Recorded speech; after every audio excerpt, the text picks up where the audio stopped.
자, 반갑습니다. 우리가 통일신라 문화인데요. 통일신라 문화는 뭐 그렇게 어렵게 보실 건 없고요.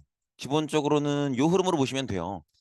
예전에 삼국시대 때도 말씀을 드렸는데 여기도 마찬가지. 한 고려까지는 거의 똑같습니다. 학문은 유학으로 보시면 되고요. 그다음에 기본적인 문화는 이제는 고구려백제 신라가 다 불교를 받아들인 상태에서 그게 통일된 거기 때문에 이제는 완전히 불교 이렇게 봐주시면 될 것 같아요. 그래서 기본적으로 국가 운영의 정치 이념이나 이런 것들은 다 유학으로 가고요. 그다음에 종교나 문화 이런 것들은 불교로 간다. 이 불교 문화가 굉장히 성숙해 있었던 그런 시기이기 때문에 이렇게 PPT의 표지도 뭐 이거 아시죠? 뒤이어서 볼 건데 석굴암입니다. 석굴암 경주에 있죠. 한번 천천히 보도록 하죠. 그 신라가 막 통일을 완성했던 그 시점에 이미 이제 신라에 굉장히 유명하고 존경받았던 스님 두 분이 계세요. 그 두 분 중에 한 분이 원효대사고요. 나머지 한 분은 원효대사 하면 같이 떠오를 수 있는 분인데 의상대사입니다. 의상대사. 이 두 분은 제가 알기로는 동갑은 아니에요. 동갑은 아니고 의상대사가 몇 년 어린데 그래도 제가 알기로는 두 분이 원래도 친분이 있는 걸로 알아요. 원래도 알고 지내는 사이고 친분이 있는 그런 관계인 걸로 알고 있고요. 원효대사가 몇 살 많긴 하지만 아무튼 당대 통일 신라뿐만이 아니고 동아시아 전체를 주름잡는 굉장히 유명한 지식인이었다. 그렇게 생각을 해주시면 될 것 같아요.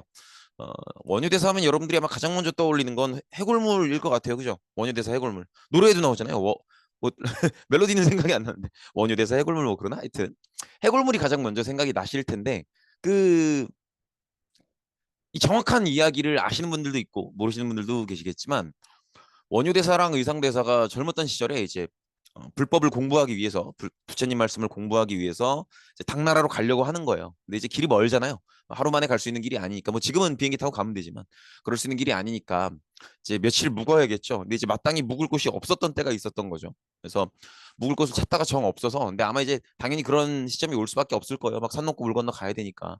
그래서 이제 가는데 적당한 동굴을 본 거죠. 그래서 그 동굴 안에서 이제 잠을 청하는데 한참 자다가 어, 원효 대사가 새벽에 깼나 봐요. 새벽에 깨서 보통 이제 새벽에 깨면은 특히나 입 벌리고 자는 사람들은 더 그렇죠. 이게 목이 마르죠. 입이 마르니까 목이 말라서 이렇게 더듬더듬 보이질 않으니까 더듬더듬 하는데 뭐가 잡혀서 보니까 물도 좀 만져지는 것 같고 그래서 일단은 목이 너무 마르니까 벌컥벌컥 마신 거죠. 아 너무 시원하다. 아 이제 됐다. 그리고 시원하게 물 한잔 하고 잔 겁니다. 그리고 이제 아침에 다음날 아침에 햇빛이 딱 들 때 눈 떠 보니까 내가 어제 마셨던 그 물이 해골 안에 썩은 물이더라. 그거죠. 근데 이제 여기까지가 아마 알고 계시는 내용일 거예요. 근데 이제 아마 조금 더 알고 계시는 친구들은 원효 대사가 여기서 깨달음을 얻었다. 이게 웃기잖아요. 원효 대사는 분명 다음날 아침에 이게 해골 썩은 물이라는 걸 알고 하면서 토를 했단 말이에요. 오, 이거구나 하고 구토를 하는 와중에 깨달음을 얻은 거죠. 그리고 이제 원효 대사는 거기서 이제 깨달음을 얻었기 때문에 난 더 이상 당나라로 갈 이유가 없다라고 해서 안 갑니다. 그래서 유학 계획을 취소하게 되고요. 의상대사는 그 해골물을 안 먹었기 때문에 얻은 깨달음이 없어서 그럼 형 난 갈게 이러고 당나라로 가죠. 근데 이제 원효대사가 거기서 얻은 깨달음이 뭐냐 이게 이제 핵심인 건데 많은 분들이 이걸 몰라요. 해골물 얘기는 알아도 거기서 깨달은 내용이 뭔지는 몰라요. 근데 저도 사실 이걸 완벽하게 이해한다고 보기는 어려울 수 있는데 제가 이해한 바로는 그렇습니다. 이게 뭐냐면 이런 거예요.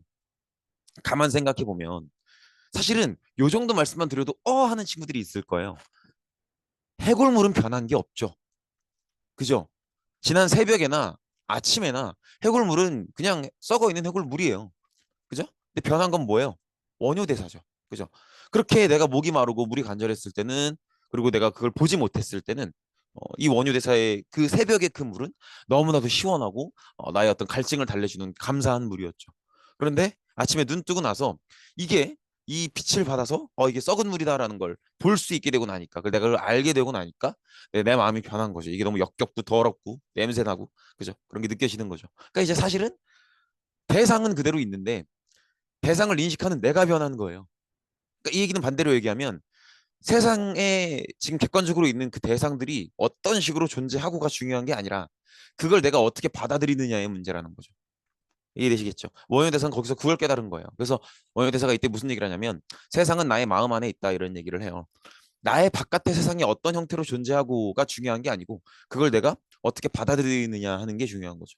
그래서 살아오는 모든 삶들이 앞으로 살아갈 모든 삶들이 내가 그 대상을 어떻게 내가 어떻게 받아들이느냐, 내가 어떻게 해석하느냐에 따라서 나의 세계가 만들어지는 것이지. 사실은 내가 그 세상을 받아들이기 전에 그 세상이 이미 어떻게 존재하는지는 그닥 중요한 게 아니다라고 얘기를 하는 거예요. 그러니까 이제 각자 받아들이기 나름이다 이런 얘기예요. 쉽게 얘기하면. 근데 이 얘기가 조금 더 당시에는 임팩트가 있었던 게 당시에 어떤 불교계는요, 굉장히 불교 안에 내부 논쟁으로 굉장히 갈등 중이었어요. 이거 무슨 뭐 진여문, 생멸문 뭐 이렇게 진리는 존재하느냐 아니냐 아니면 뭐 이렇게 볼 수 있는 것이냐 아니냐 뭐 이런 것들로 굉장히 논쟁이 많이 있었는데 여기에 대해서 원효 대사가 이 해골물을 통해서 깨달은 바를 사람들에게 말을 하고 다니는 거예요. 세상에 진리가 있다고 볼 수도 있고 없다고 볼 수도 있는데 있다고 믿으면 있는 거고 없다고 믿으면 없는 거라는 거예요. 그럼 이건 진리가 있다는 거예요, 없다는 거예요? 생각하기 나름이라는 거예요. 그러니까 이제 어떤 사람이 자기는 진리가 있다고 믿으면 그 사람한테 진리가 있는 거고요. 어떤 사람은 세상에 진리는 없고 다 변하는 거다 이렇게 받아들이면 그 사람한테 진리가 없는 거고 그 사람한테 모든 게 체인저블 한 거죠. 바뀔 수 있는 것들인 거죠. 그러니까 그렇게 따지면 진리는 각 개인 안에 있는 거예요. 그 사람이 그 사람 안에서 무언가를 진리라고 받아들이면 그 사람한테 그게 진리가 되고요. 어떤 사람은 이거를 한 단어로 설명하잖아요. 케바케 사바사예요. 그죠? 사람 바이 사람이다 이거죠. 우리가 그런 얘기 많이 하잖아요. 예를 들어서 친구랑 같이 마라탕을 먹으러 마라탕은 변하지 않잖아요. 마라탕은 그냥 시뻘겋게 있는 건데 어떤 친구는 그게 너무 맛있어갖고 막 그렇게 얘기를 하고 그죠? 어떤 사람은 이게 왜 먹는지 모르겠다 그러고 그러니까 이게 받아들이는 사람 나름이다라는 거죠.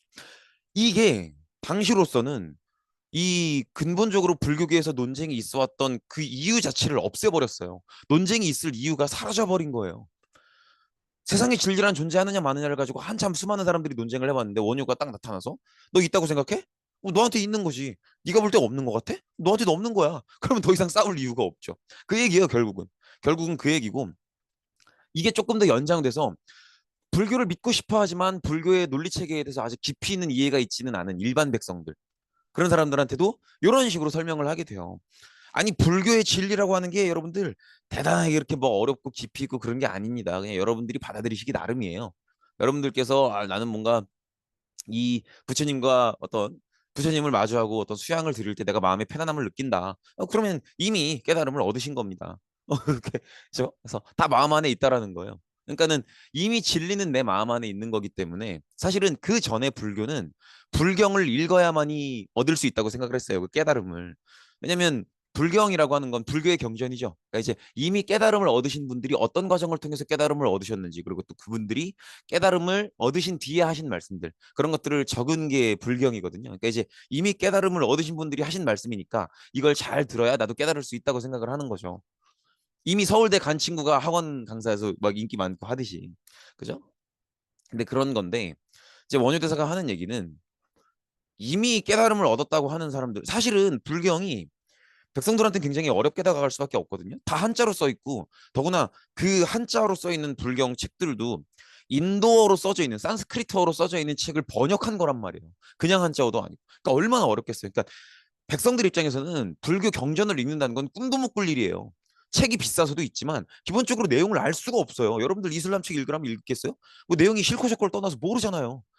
이슬람어 원어로 돼 있는 코란 읽으라면 무슨 말인지 알겠냐? 어디서부터 어디까지가 한 글자인지도 모를걸? 그죠? 그런 느낌이라고. 그런 느낌이라서 뭔가 나도 이제 불교에 대해서 뭔가 믿음을 갖고 싶은데 뭐 모르니까 그죠? 스님들이 하시는 말씀 들으면 되게 좋은 얘기 같은데 나도 불경을 한번 더 깊이 있게 읽어보고 싶은데 아예 접근도 못 하겠어. 무슨 말인지 아예 모르겠어. 근데 그때 원효대사가 나타나서 불경이 중요한 게 아니다. 불경이 이미 깨달으신 분들이 하신 말씀이나 행동들을 써놓은 게 맞지만 그건 그분들의 깨달음 아니냐.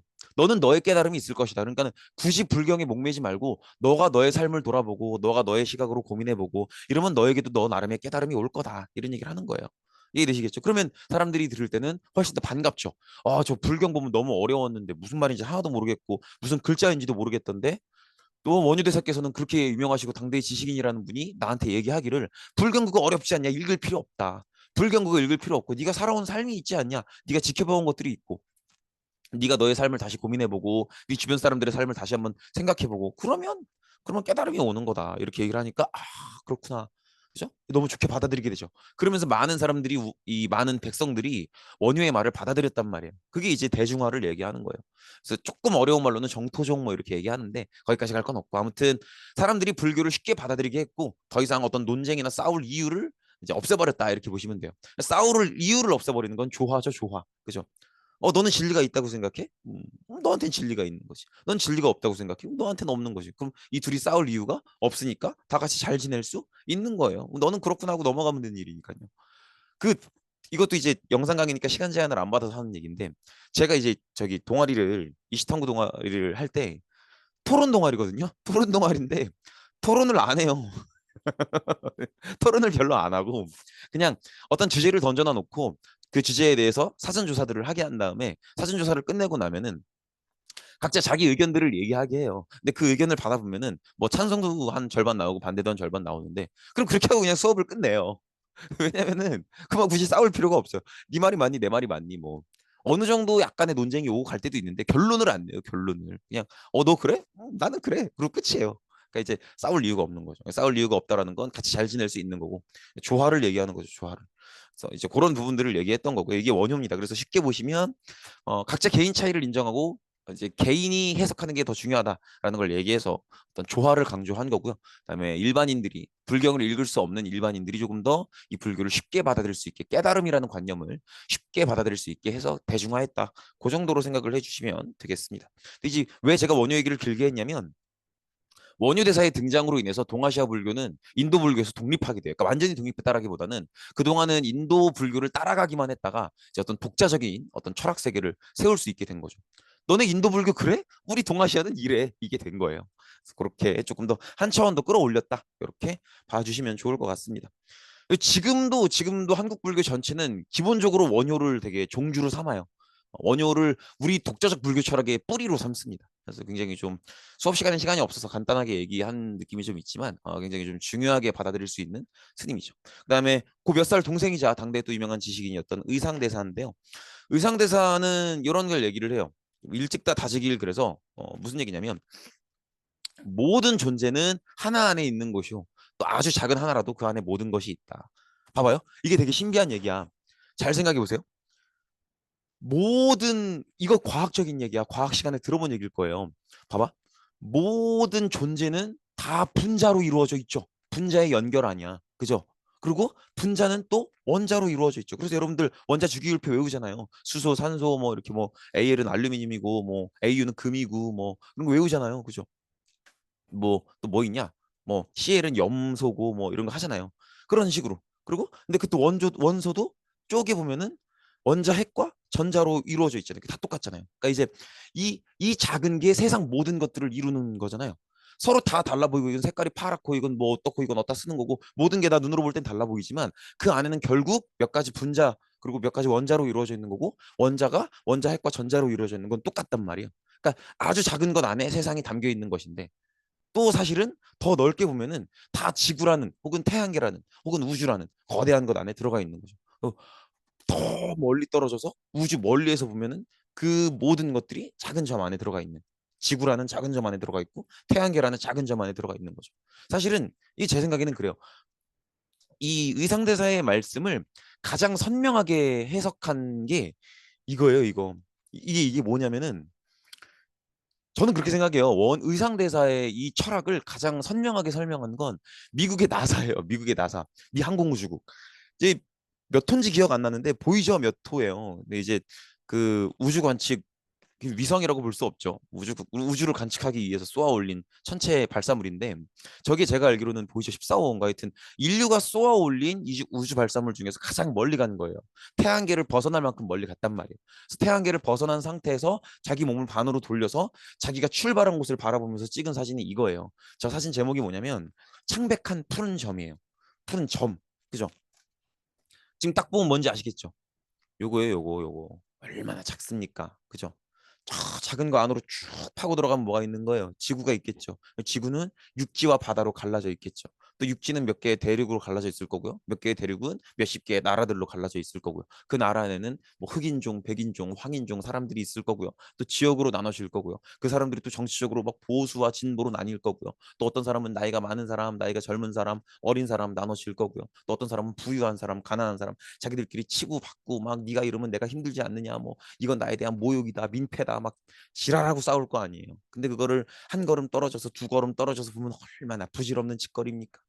다 똑같이 원자로 된 새끼들이, 흑인이나 백인이나 가난하나 부유하나 다 원자로 된 새끼들이 다 저 멀리서 보이죠 싸우고 볼 때는 코딱지만도 안 되는, 제가 지금 코딱지를 파도 저 전부 다 클 거예요. 그렇지 않습니까? 그죠? 그러니까 얼마나, 그러니까 이게 부질없음을 얘기하는 거예요. 그러니까 이게 다 부질없다는 거야. 그죠? 다 똑같은 새끼들이고 다 이 멀리서 보면은 다 의미 없는 짓거리들이고, 그러니까는 이것도 결국 무슨 얘기, 싸울 필요가 없다는 거예요. 야, 니나 뭐 어차피 다 멀리서 보면은 다막 아웅다웅이고 지랄하는 거야, 지랄하는 거. 그죠? 그러니까는 모르겠어요. 사실은 저도 이렇게 수업을 하고 있지만 불교 철학은 너무 심오해서요. 저 같은 그냥 동네 역사 선생이 불교 철학이 이런 것입니다라고 말하기는 조금 무리는 있어요. 근데 제가 이해한 만큼만 말씀을 드리는 건데, 어쨌든 의상대사가 하는 얘기는 다 모든 것들은 아주 조화로운 것이고 결국 하나에 지나지 않는다라는 거예요. 결과적으로 하고 싶은 얘기는 뭐예요? 싸우지 말라는 거예요. 그죠? 이해되시겠죠?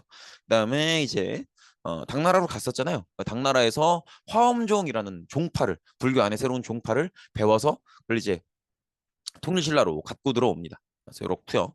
그다음에 또 부석사라는 절을 창건하기도 해요. 근데 이제 우리나라에 절이 되게 많은데 이 절을 유달리 말씀을 드리는 건, 지금은 이제 조금 공사 중인 걸로 알고 있는데 되게 멋있는 절이에요. 되게 이제 산 중턱에 지어져서 산 높이에 따라서 건물을 이제 딱 층열 배정한 게 있어서 되게 또 보기에도 되게 멋있고 되게 유명한 절입니다. 아무튼 부석사를 창건한 것도 하나 기억해 주시면 좋을 것 같습니다. 아무튼 그렇다는 거. 이 정도 들으셨으면 제가 왜 원효대사와 의상대사를 얘기했는지를 아실 거예요. 그러니까 원효대사와 의상대사가 공통적으로 하고 있는 얘기가 뭐예요, 지금? 둘 다 지금 공통적으로 하고 있는 얘기가 있죠.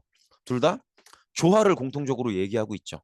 그죠? 이게 중요한 겁니다. 사실 앞에 설명이 너무 길었는데 이제 그는 그 한 분 한 분의 어떤 철학이 굉장히 수준이 높고 또 우리 역사 발전에 있어서 원유대사의 철학과 의상대사의 철학이 싸울 필요 없다. 이게 너무 중요한 철학을 가지고 있으니까 원유대사의 다 네가 생각하기 나름이다. 아니면 의상대사의 다 이런 갈등들이 어떻게 보면 부질없다. 이런 것들이 우리 불교 철학의 역사나 우리 철학 자체의 역사에 있어서 너무 중요해서 길게 말씀을 드렸지만, 사실은 중요한 건 요거 하나만 기억해 주시면 돼요.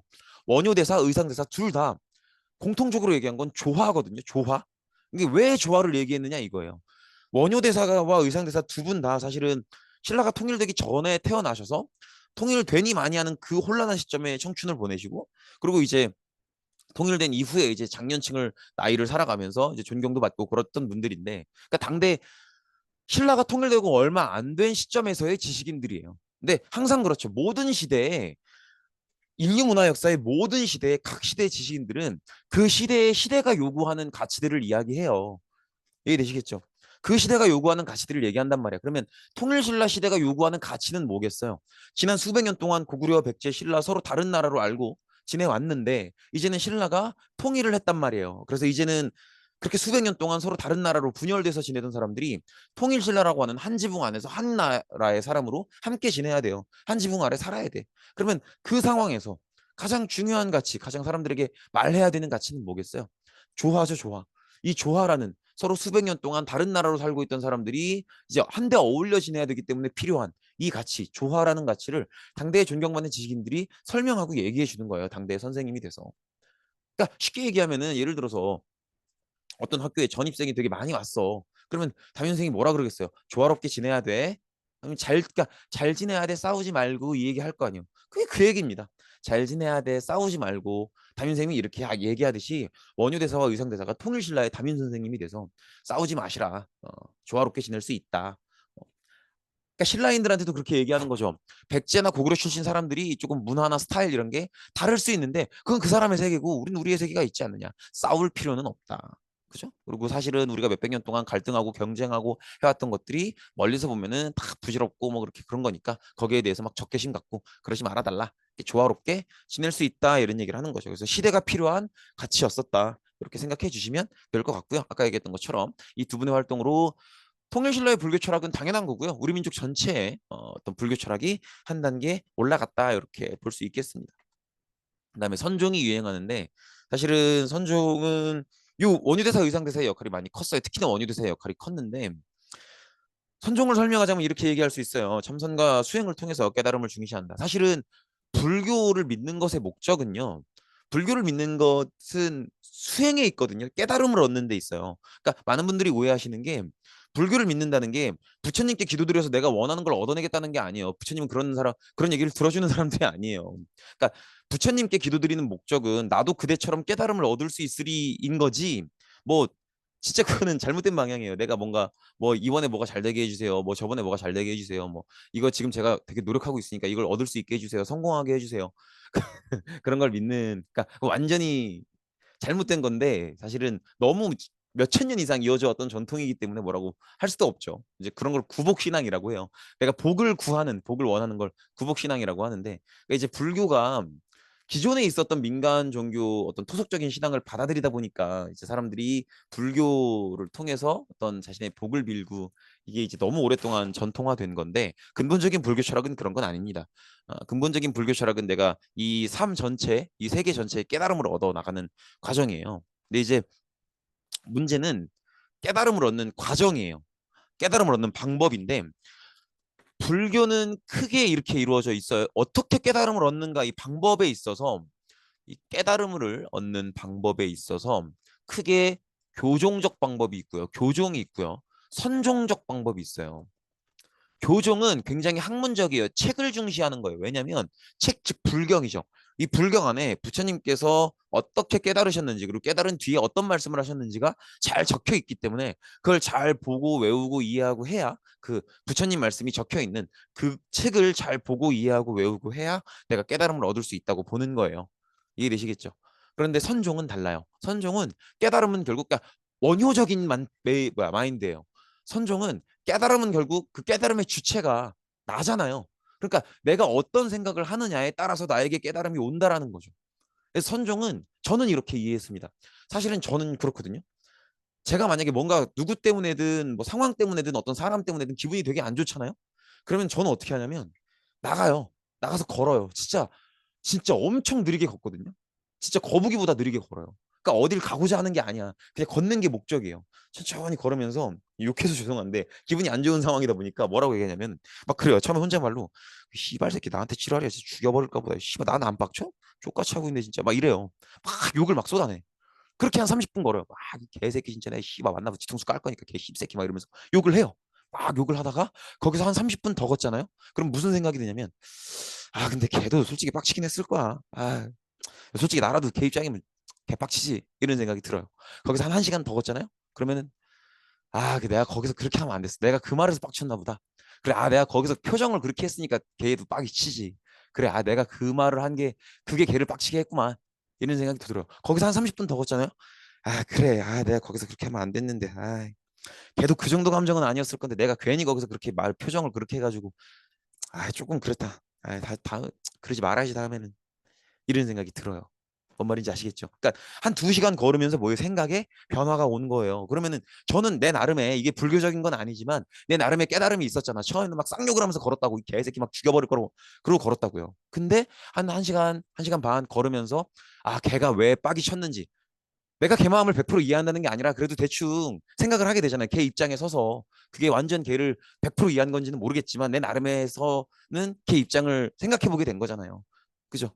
그렇게 걔 입장을 생각해 보게 되니까 드디어 걔 앞에서 그런 식으로 말하고 행동했었던 나를 반성하게 되는 거 아니에요. 그죠? 그러니까 내 나름의 깨달음이 있었다고, 생각의 변화가 있었고. 깨달음이라는 건 크게 보면 어마어마한 걸 수 있지만, 크게 보면 되게 어마어마한 거고 그런 걸 수 있지만, 작게 보면은 생각의 변화거든요. 작은 생각의 변화만으로도 깨달음이 오는 거거든요. 봐봐, 예를 들어서 여러분들 그냥 이렇게 8시 한 35분, 40분 이때 대부분의 학생들이 등교를 하거든요. 이제 지각만 안 하면 된다라는 생각이니까 그 시간대 오시는 거잖아요. 근데 그냥 이건 권해보는 건데요. 한번 8시 되기 전에 와보세요. 그런 학생들도 있어요. 8시 되기 전에 오는 학생들은 그 시간대만 와요. 근데 봐봐요. 그 친구들이 아침잠을 포기하고 그 시간에 오는 이유가 뭐겠어요? 나름의 그 시간대 와보면 그 시간대 좋은 점이 있어요. 저도 제가 학교에 도착하면 7시 조금 안 되거든요. 7시 6시 55분에서 7시 5분 사이에 와요. 아무도 저한테 그렇게 오라고 하는 사람이 없어요. 교장교감쌤이 저한테 그렇게 그 시간대 오라고 압박하겠어요? 교장교감쌤 저 그 시간에 오는지도 몰라요. 그런데 제가 그 시간에 가는 이유는 뭐냐면 깨달음을 얻은 거예요. 그렇게 좀 아침잠을 포기하더라도 그 시간대 가보면 그 시간대 나름대로 좋은 게 있는 거야. 이해되시겠죠? 그러니까 그렇게 작은 생각의 변화조차도 깨달음일 수 있는 거야. 그러니까 그건 내 생각의 변화잖아요. 그러니까 깨달음은 내 안에 있는 거예요. 이해되시겠죠? 내가 작게나마라도 깨달음이 있었다면 그럴 수 있단 말이야. 내가 오늘 예를 들어서 친구랑 썩어지게 놀았어. 어떤 하루는. 그것도 재밌지. 근데 어떤 하루는 내가 진짜 오늘만큼은 진짜 공부 열심히 했어. 막 내가 스카이 엉덩이 붙이고 앉아서 일부러 내 친구들이 있는데도 안 불렀어. 나 혼자 갔어. 나 혼자 친구들이랑 떠들고 싶지 않아서 나 혼자 딱 가가지고 막 공부를 했단 말이야. 두세 시간 빡시게 했어. 그러면 여러분들이 그날 잠들 때 감정선이 다를 거예요. 결과적으로 나중에 몇 점을 받았든 몇 점이 올랐든 그거랑 상관없이 내가 오늘 하루 그럼 봐봐. 여러분들이 친구랑 진짜 엄청나게 재밌게 놀았을 때도 그 나름의 뿌듯한 감정이 있을 거고 그다음에 내가 오늘 공부를 진짜 열심히 했을 때도 그 나름의 뿌듯한 감정이 있을 거예요. 근데 놀아보기만 하고 공부를 안 해본 친구는 이 뿌듯한 감정을 모를 거고요. 또 공부만 하고 놀아보지 않은 친구들은 이 놀아봤을 때 그 즐겁고 뿌듯한 감정을 또 모를 거예요. 그러니까 이건 서로한테 깨달음인 거야. 이해되시겠죠? 선종이 얘기하는 건 이런 식의 깨달음이 가능하다는 거예요. 내가 내 삶을 돌아보고 혹은 또 다른 시도를 해보고 혹은 내가 다른 방식으로 삶을 살아보고 다른 생각을 해보고 좀 더 깊이 있게 생각해보고 이런 식으로 충분히 불경을 읽지 않아도 깨달음을 얻을 수 있다라는 거지. 불경이 너무 어렵잖아요. 막 한자로 써 있고 그 한자어도 막 인도어를 번역한 거고 얼마나 어려워요. 그러니까 그 책들을 굳이 읽지 않아도 내가 내 삶을 돌아보고 내가 다시 생각해보고 이러면은 충분히 깨달음을 얻을 수 있다라는 거예요. 내가 조금 더 다른 방식으로 삶을 살아보고 다른 사람이 하는 이야기들을 조금 더 주의 깊게 들어보고 내 생각이랑 다르더라도 그 생각이 맞다라고 한번 생각을 시도해보고 이런 것들이 깨달음을 충분히 줄 수 있다라는 거죠. 이해되시겠죠? 그게 선종이에요. 그게 그래서 이런 모든 과정들을 제가 이렇게 막 처음엔 욕으로 시작했다가 깨달음을 얻었던 그 걸음의 과정들 아니면 내가 한번 열심히 공부를 해봤다든지 다른 방식으로 살아봤던 그 시도들 그 모든 것들이 참선과 수행이라고 보는 거죠. 근데 이런 방법들은 굳이 구태여 글을 읽을 필요가 없기 때문에 아직은 글과 친하지 않은 지방의 호족이라고 하면 지방 세력들을 생각하시면 돼요. 지방 세력들 아직은 한자와 친하지 않은 일반 백성들이나 지방 세력들 지방 호족들 이런 사람들한테는 좀 인기가 급속도로 퍼져 나간다는 거죠. 그렇게 봐주시면 되겠고요.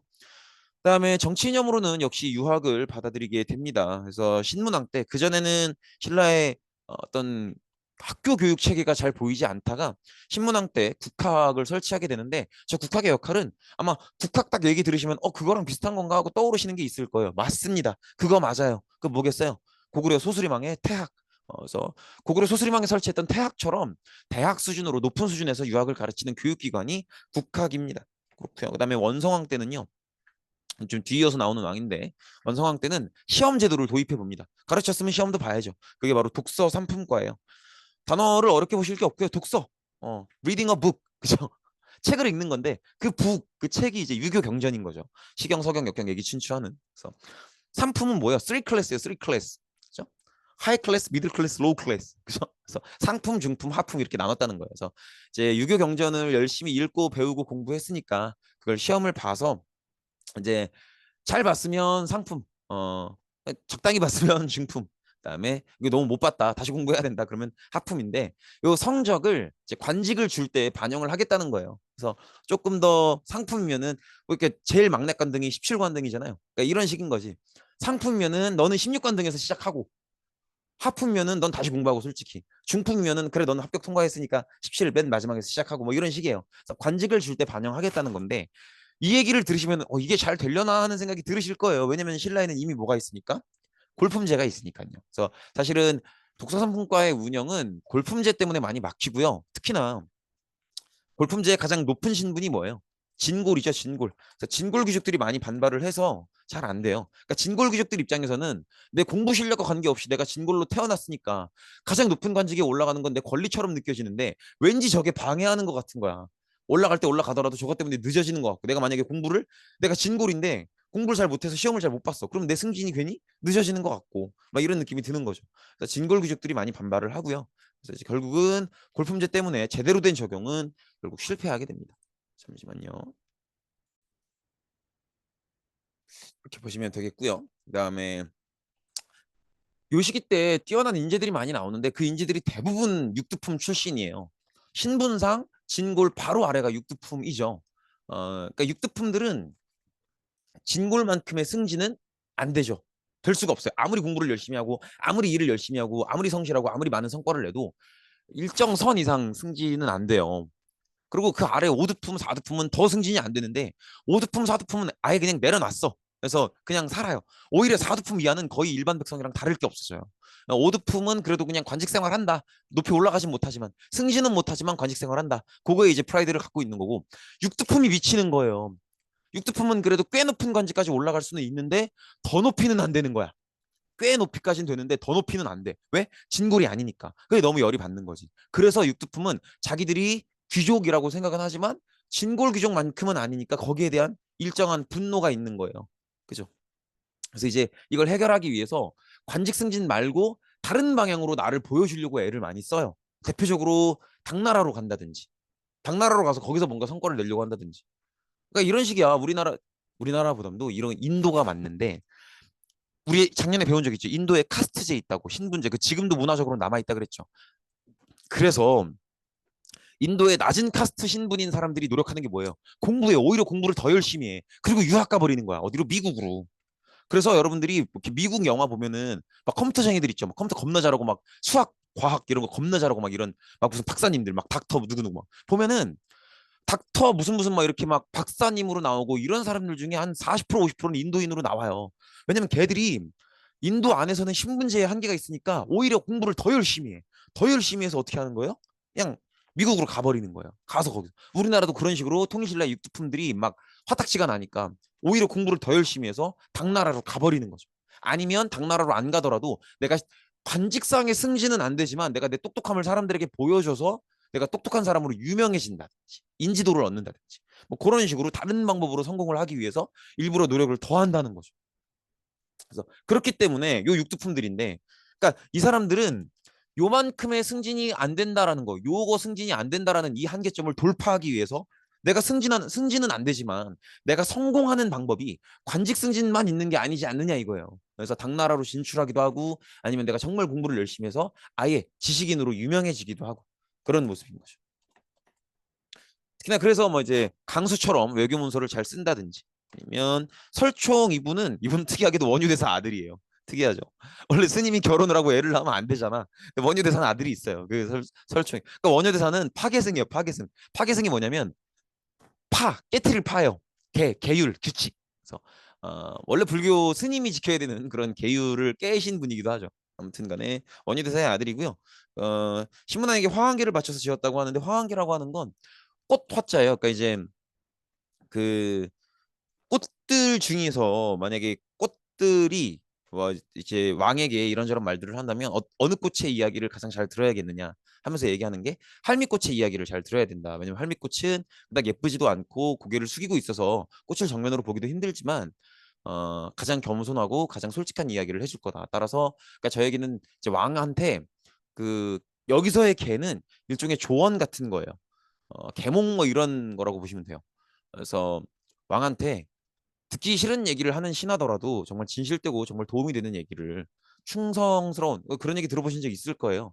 그 정말 맞는 얘기일수록 듣기 싫은 얘기라고. 그러니까 이제 왕한테 그런 얘기를 하는 거죠. 잔소리 하는 거죠. 그러니까 듣기 좋은 얘기 하는 신하들 말 듣지 말고 가까이 하지 말고 정말 듣기 안 좋더라도 현실에 맞는 따갑고 정말 쓰디쓴 얘기를 하는 그런 신하들의 말을 들어야 된다. 이런 얘기를 했던 분이고요. 그다음에 이두라는 걸 만드는데 이게 이제 우리도 한자 문화권이다 보니까 한자를 이해할 때 뭘 놓치시냐면 어 한자의 발음이 있죠. 뭐 하늘, 천, 땅, 지, 뭐 거물, 현, 누를, 황 이렇게 있잖아요. 근데 그게 한자는 중국의 문자잖아요. 근데 우리가 쓰는 그 한자 발음들이 중국인들도 그 발음으로 쓰진 않을 거 아니에요. 그죠? 그 다 다를 거라고. 그러니까는 이제 그게 한글이 나오기 전에 우리나라 사람들이 겪었던 어려움이에요. 기본적으로 중국 문자인데 우리가 쓸 때 발음과 쟤들이 쓰는 발음이 달라. 그래서 그 부분을 좀 해결하고 한자에 우리식 발음을 조금씩이라도 붙여서 발음을 해보려고 노력했던 게 이두라고 보시면 돼요. 그래서 이제 그나마 한자를 조금 더 이렇게 우리식 발음으로 표기할 수 있게 해줌으로써 조금 쉽게 쓰게 한 거죠. 그래서 이 이두라는 이걸 이용해서 유교 경전을 다시 쓰기도 합니다. 그러면서 이제 사람들이 조금 더 유교 경전을 쉽게 받아들일 수 있도록 해서 유교를 대중화하는 그런 모습을 보여주기도 하죠. 그다음에 최치원인데요. 당대에 가장 유명한 유학 지식인이었어요. 불교계의 원효와 의상이 있었다면 유학계에서는 독보적으로 최치원이 있었다고 보시면 되는데 이분이 당나라에 진출했던 가장 유명한 분이세요. 당나라에 가면 빈공과라는 외국인을 위한 시험이 있어요. 이제 최치원은 당나라 입장에서는 외국인이죠. 그러니까 이제 빈공과라는 외국인을 위한 시험에 응시를 해서 그걸 통해서 당나라 과거에 합격하고요. 당나라에서도 꽤 높은 관직까지 올라갑니다. 그리고 당나라에서도 굉장히 글을 잘 쓰는 지식인으로 유명세를 얻고요. 그래서 그런 모습인 거죠. 얼굴을 가리네요. 그래서 이분이 이제 최치원이고요. 그다음에 김대문은 진골 귀족이지만 남아있는 여러 가지 책들, 유명한 책들을 많이 썼기 때문에 유명하죠. 역사에 관심이 많아서 계림잡전, 저기서 말하는 계림이 경주를 얘기해요. 신라의 수도죠. 그래서 경주에 있었던 다양한 이야기들을 묶어놓은 게 계림잡전이라고 보시면 되고요. 화랑세기는 누구의 이야기인지 아시겠죠? 화랑도들, 그죠? 그래서 화랑 관창이나 이런 얘기들이 다 저기서 나오는 거예요. 그래서 아무튼 계림잡전, 화랑세기 이런 책들을 써서 신라 역사를 정리하는 모습을 보이고 이렇게 육두품이 이런 어떤 유능한 사람들 중에서 유능한 지식인들 중에서 유달리 육두품 출신들이 많은 이유는 아까 얘기했던 것처럼 둘 다가 있는 거예요. 내가 더 승진하지 못하기 때문에 관직에서 승진하지 못하기 때문에 다른 방법으로라도 성공을 해야겠다라는 생각 때문에 더욱더 열심히 노력하는 그런 모습들. 그러면서 동시에 내가 신분이 육두품이기 때문에 진골만큼 올라가지 못하는 거기에서 오는 어떤 분노와 서러움도 함께 있는 거죠. 그래서 이렇게 그죠? 어, 그래서 육두품들은 저 두 가지 감정을 같이 가지고 있는 겁니다.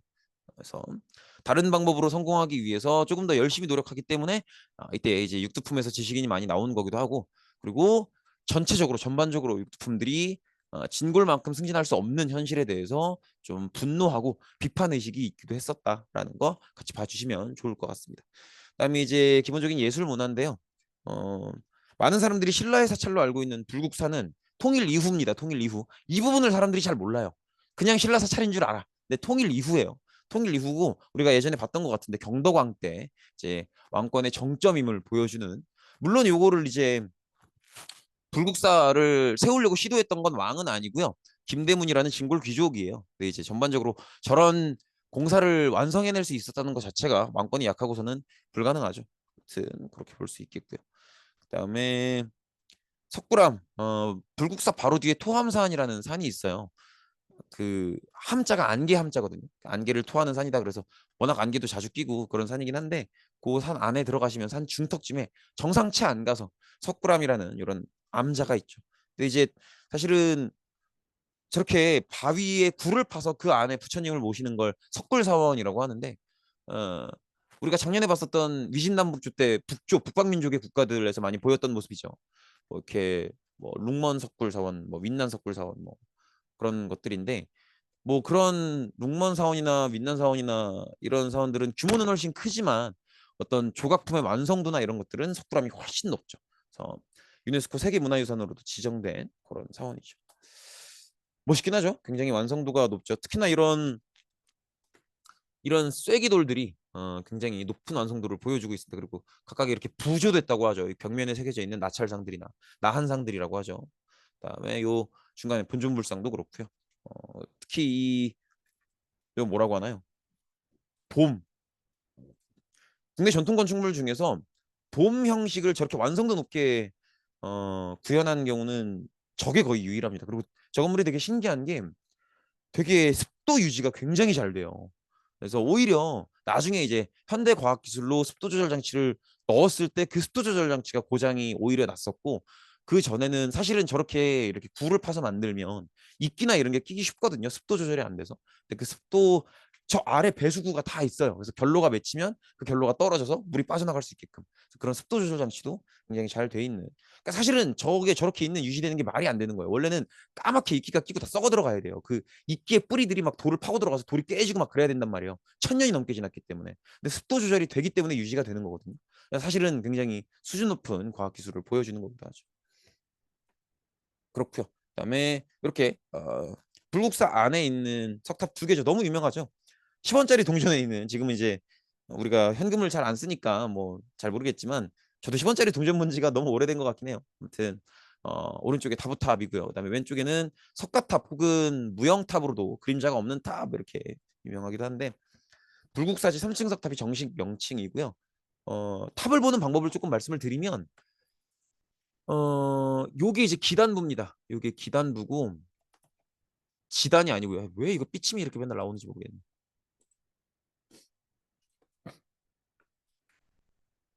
요게 기단부고요. 그다음에 요게 이제 본체죠, 본체. 본체고 요걸 상륜부라고 해요, 상륜부. 이렇게 얘기하는데 뭐 외우고 그럴 건 당연히 아니고요. 요 지붕처럼 생긴 거 있죠? 요게 층수의 개수라고 아마 말씀드린 적이 있을 거예요. 그리고 보통은 그 저 탑은 예전에 말씀드린 적 있죠. 부처님 사리를 모시기 위한 거라고. 부처님이 수양을 많이 하신 분이다 보니까 이제 돌아가실 때 또 부처님은 부처님이란다. 불교에 계신 분들은 돌아가실 때 사망했다 뭐 이런 표현을 안 써요. 입적하셨다 이렇게 표현을 하는데 아무튼 이제 돌아가실 때 시신을 이제 불교 전통에 따라서 태우고 나면 몸에 사리가 남는다는 거죠. 그 사리를 보관하는 걸 이제 탑이라고 하죠. 그래서 보통 탑을 해체하고 나면 그 사리를 보관하는 작은 병이 나와요. 사리장엄구 이렇게 표현하거든요. 그래서 이 석가탑도 해체했을 때 이런 식의 사리장엄구가 나왔습니다. 그래서 요거를 이렇게 보면은 이제 그 안에 요게 이제 꺼내면 이렇게 생겼거든요. 그 안에 이제 이런 것들이 들어 있었던 거죠. 그래서 요 가장 작은 병 안에 사리가 들어 있는 그런 모습이죠. 어쨌든 이런 모든 것들이 굉장히 신라의 왕권 강화를 보여주는 모습이다. 이렇게 볼 수 있겠고요. 넘어가도 괜찮겠죠? 신라의 왕권 강화를 상징한다.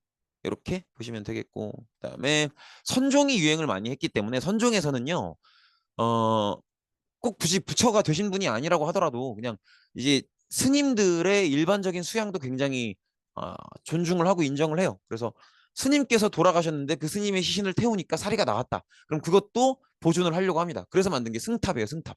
부도라고도 하는데 선종이 유행하면서 이렇게 일반 승려들, 일반 스님들의 사리를 보관하는 승탑들도 이렇게 나오기 시작하죠. 그다음에 비석인데요. 낭해화상이라는 스님이 돌아가셨을 때 최치원이 썼던 비석이에요. 근데 최치원은 기본적으로 유학자잖아요.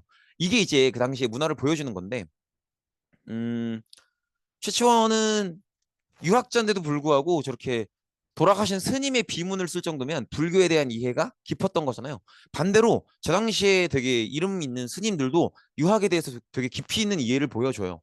그래서 저 당시에는 유학과 불교가 굉장히 조화를 이루는 유학자들도 불교에 대한 이해가 깊고 그다음에 스님들도 유학에 대한 이해가 또 깊고 서로 조화롭게 지내는 그런 모습을 많이 보여줍니다. 이걸 왜 강조해서 얘기를 하냐면 나중에 조선시대 가면 그렇지 않거든요. 조선시대는 불교를 완전히 깔아뭉개거든요. 그래서 그런 어떤 시대 분위기의 차이가 있다라는 거죠. 이렇게 보시면 되겠고요. 그다음에 종도 요거 성덕대왕 신종이라 그래서 요거 성덕대왕 아들이 경덕왕인데 경덕왕 때 만든 종입니다.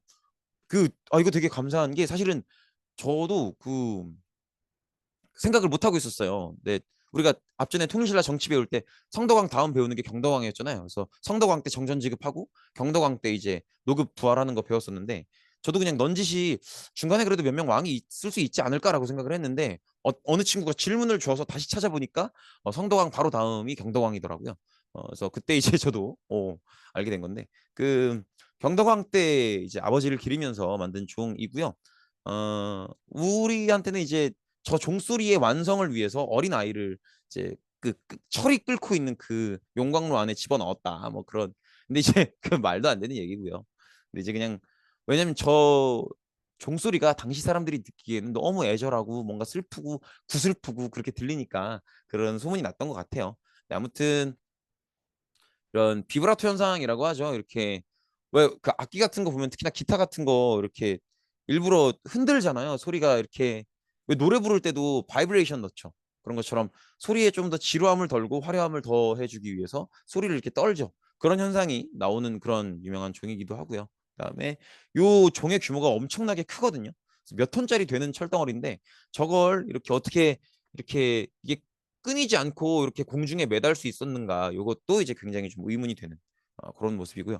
아마 요 종의 전체 형태와 요 바닥에 파여 있는 부분 때문에 이제 맥노름 현상이 가능하지 않나 이렇게 생각은 하는데 아무튼 그렇습니다. 그다음에 요 가운데 여기도 이 부조가 되어 있거든요. 조각이 되어 있는데 요것도 굉장히 완성도가 높은 것으로 유명합니다. 아무튼 그렇고 정수리 영상 한번 들어보실까요?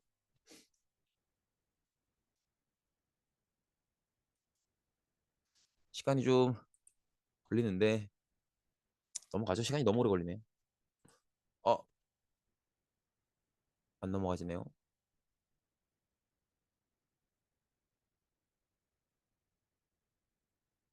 자, 한번 넘어가 보도록 하죠.